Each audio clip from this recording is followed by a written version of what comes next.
नमस्कार, मैं मोहम्मद रफ़ी और आप देख रहे हैं हेडलाइंस इंडिया टुडे। कोरोना महामारी की वजह से सबसे ज़्यादा मार झेलने वाले मजदूरों के हक के पैसों को गलत लोगों को गलत तरीके से देने का दावा डॉक्टर विनोद शुक्ला पंडित दीनदयाल उपाध्याय स्मृति मंच संस्थान के राष्ट्रीय अध्यक्ष ने किया है।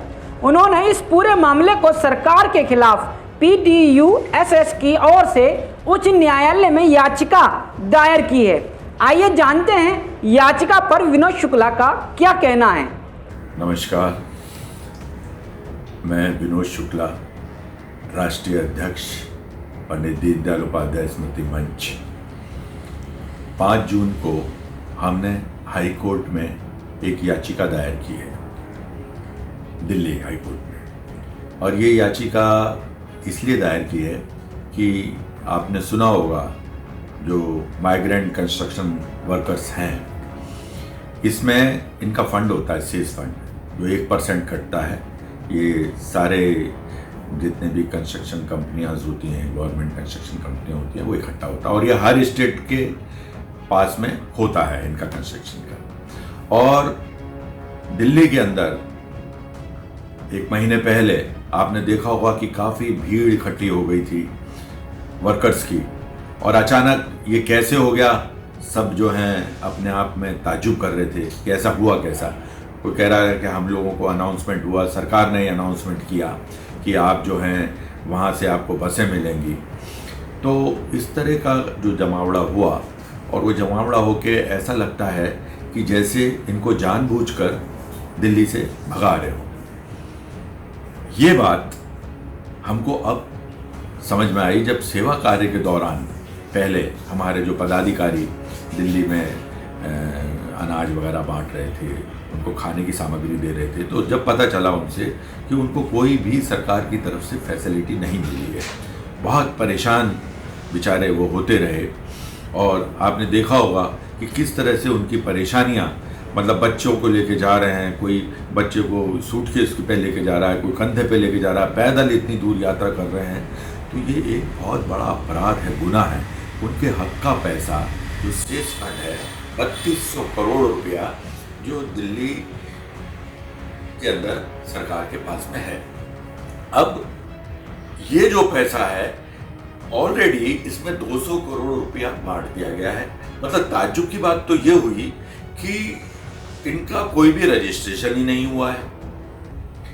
सारे वर्कर्स माइग्रेशन हो गए, लेकिन वहाँ से जब पता चला, हमारे पदाधिकारी और कार्यकर्ता वहाँ गए ऑफिस में, जाके पता चला कि वहाँ पर कोई रजिस्ट्रेशन ही नहीं होगा। और जो रजिस्ट्रेशन हुआ है वो ऐसे लोगों का हुआ है जो कंस्ट्रक्शन वर्कर ही नहीं है, जैसे कि ओला, उबर वाले, रिक्शे वाले, जिनके अपने खुद के मकान हैं, जिनकी अच्छी इनकम है। हमने ये जो याचिका लगाई है वो ये लगाई है कि ये कंस्ट्रक्शन वर्कर का पैसा है, ये और किसी के पास नहीं जाना चाहिए, ये उन्हीं के पास जाना चाहिए। क्योंकि पंडित दीनदयाल उपाध्याय जी का अंत्योदय का जो था कि जो अंतिम पंक्ति के जो व्यक्ति हैं, जो लास्ट मैन हैं, जो बिल्कुल गिरे हुए हैं, उनको पहली पंक्ति में लाना होगा, उनके वेलफेयर करना होगा। उसी के वेलफेयर के तहत में अगर नहीं हो पा रहा है, ना तो समाज बनेगा ना देश बनेगा। और आज यही स्थिति पैदा हो गई है, क्योंकि हमने ये पहली लड़ाई नहीं लड़ रहे हैं। इसके पहले भी हमने प्लास्टिक कचरा मुक्त भारत, पिछले 6 सालों से हम लड़ाई लड़ रहे हैं, जिसमें हमने प्लास्टिक कचरे का जो इम्पोर्ट हो रहा था उसको बैन कराया, जिसमें प्लास्टिक की बोतल का फ्लैक्स आ रहा था। और रैक पिकर्स, ये भी अंत्योदय है। ये रैक पिकर्स की जीवन बहुत प्रभावित हो रहा था, क्योंकि बाहर से जो फ्लैक्स आ रहा था, यहाँ कचरा वेस्ट हो रहा था, उनको उसका मूल्य नहीं मिल रहा था। उसको हमने बैन कराया और सरकार ने हमें सहयोग दिया, उसके लिए हम धन्यवाद भी देते हैं। आज भी वही परिस्थिति है। न्यायालय से हम यही उम्मीद करते हैं कि उनको अंत्योदय को न्याय मिलेगा। अभी 16 तारीख को इसकी सुनवाई है और प्रार्थना है कि उन बेचारों को उनका हक जरूर मिले। इसके लिए हमने CBI जांच के लिए मांग की है और कैग की ऑडिटिंग होनी चाहिए। ये 2 मांग हमने रखी। याचिका में आरोप लगाया गया है कि कंस्ट्रक्शन वर्कर्स और प्रवासी श्रमिकों के लिए जो रकम जारी की गई थी वह उन लोगों में बांट दी गई है जो दरअसल में प्रवासी मजदूर थे ही नहीं। याचिका में कहा गया है इस फंड के वितरण में बड़े स्तर पर दुरुपयोग किया गया है। जब पूरी याचिका पर हमने याचिका दाखिल करने वाले वकील से बात करी तो क्या बताया उन्होंने, आइए सुनते हैं। Good afternoon. Yeah, this is R. Balaji, advocate from the Supreme Court of India. We have filed a writ petition in the Delhi High Court on behalf of Mr. Vinod Kumar Shukla, President of the Deen Dayal Upadhyaya Sanstha. The petition has highlighted the manner in which rupees 3,200 crores worth of cess funds that actually belongs to poor construction and migrant workers is being grossly misappropriated by vested interest. These include officials of the Delhi government, officials from the Construction and Building Workers Welfare Board, besides a large number of unions who claim to espouse the cause of the poor migrant and construction workers.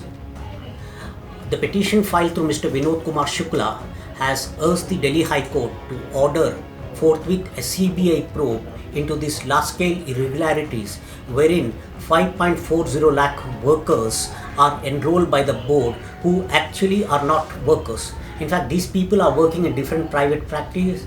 They are housewives, then they are also electricians, plumbers, rickshaw pullers and other segments of the society, and in fact some of them are living in their own apartments but claim to be construction and migrant workers and got enrolled in a fraudulent manner under the board. Our prayer is essentially urged the Delhi High Court to order forthwith a CBI probe along with a direction to the Controller and Auditor General to conduct audit of the accounts of the board. We have also urged the Delhi High Court to order an interim stay on the further dispersal of these funds. The matter was initially listed before a bench headed by Justice Kameshwar Rao, who has referred the matter now to a division bench which will now take up our plea on June 16th. Delhi high court में इस मामले को खंडपीठ में सुनवाई के लिए भेज दिया गया है, जहां इस जनहित याचिका पर 16 जून को सुनवाई होगी। ये याचिका पंडित दीनदयाल उपाध्याय स्मृति मंच संस्थान की तरफ से लगाई गई है। अब मैं आपको बताता हूं कि आखिर आरोप क्या है। याचिका में कहा गया है कि ये फंड बोगस मजदूरों में बांटा गया है।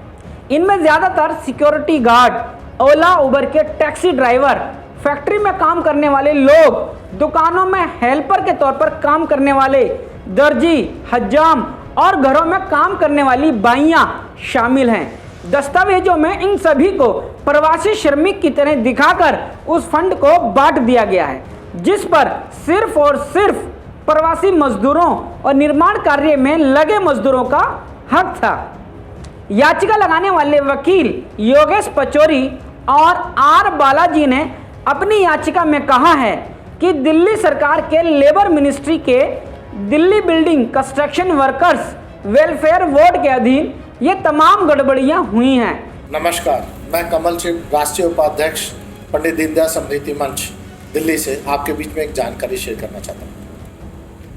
लॉकडाउन के वक्त मंच की तरफ से भोजन वितरण की सेवा करते हुए जब हम प्रवासी मजदूर कंस्ट्रक्शन वर्करों के बीच में गए तो हमें एक जानकारी उपलब्ध हुई उनके द्वारा कि दिल्ली के अंदर लगभग 5 लाख से ऊपर ज़्यादा कंस्ट्रक्शन वर्कर काम करते हैं और कंस्ट्रक्शन कंपनियां, उनका एक फंड होता है कंस्ट्रक्शन मजदूरों के लिए, सहज फंड, वो दिल्ली सरकार में वो पैसा जमा कराते हैं।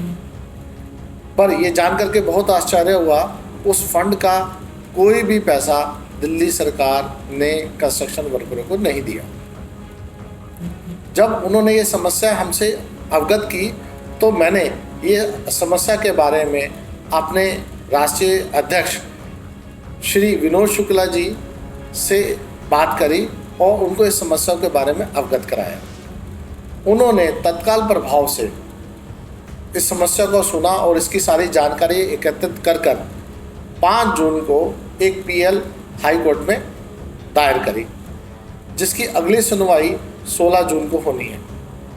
नमस्कार, मैं योगी अंतरंग आनंद, पंडित दीनदयाल उपाध्याय स्मृति मंच का राष्ट्रीय संयोजक, नेशनल कोऑर्डिनेटर, यह बताना चाहता हूँ कि पिछले 2-3 महीनों से हम दिल्ली प्रदेश में जो प्रवासी मज़दूरों, जो माइग्रेंट वर्कर्स हैं, उनकी दयनीय हालत पर हम लोग जो कोरोना महामारी के कारण उनकी जो खाने रहने की जो तकलीफ़ है उस पर हम लोग राहत सेवा कर रहे थे। तो पता चला कि उनके जो कंस्ट्रक्शन वर्कर्स हैं उनके करीब 3000 करोड़ से ज़्यादा रुपया जो सेस फंड का पैसा है, वह पैसा दिल्ली सरकार ने उनको दिलाया नहीं, क्योंकि कोई रजिस्ट्रेशन ही नहीं उनकी हुई और किसी और की रजिस्ट्रेशन हो गई। तो इसकी जानकारी हम लोगों ने अपने अध्यक्ष, राष्ट्रीय अध्यक्ष डॉक्टर विनोद शुक्ला जी को दिया। तो उन्होंने 5 जून को एक PIL जनहित याचिका दायर किया है दिल्ली हाई कोर्ट में। याचिका में दावा किया गया है कि इन बोगस श्रमिकों को अलग अलग यूनियंस के माध्यम से सर्टिफाई भी कराया गया। ये तमाम यूनियंस पिछले 4-5 साल के दौरान ही बनाई गई हैं। इन सब मामले पर संस्थान CBI की जांच की मांग कर रहा है। ऐसे ही बेबाक और बेखौफ खबरों को देखने के लिए देखते रहें हेडलाइंस इंडिया टुडे।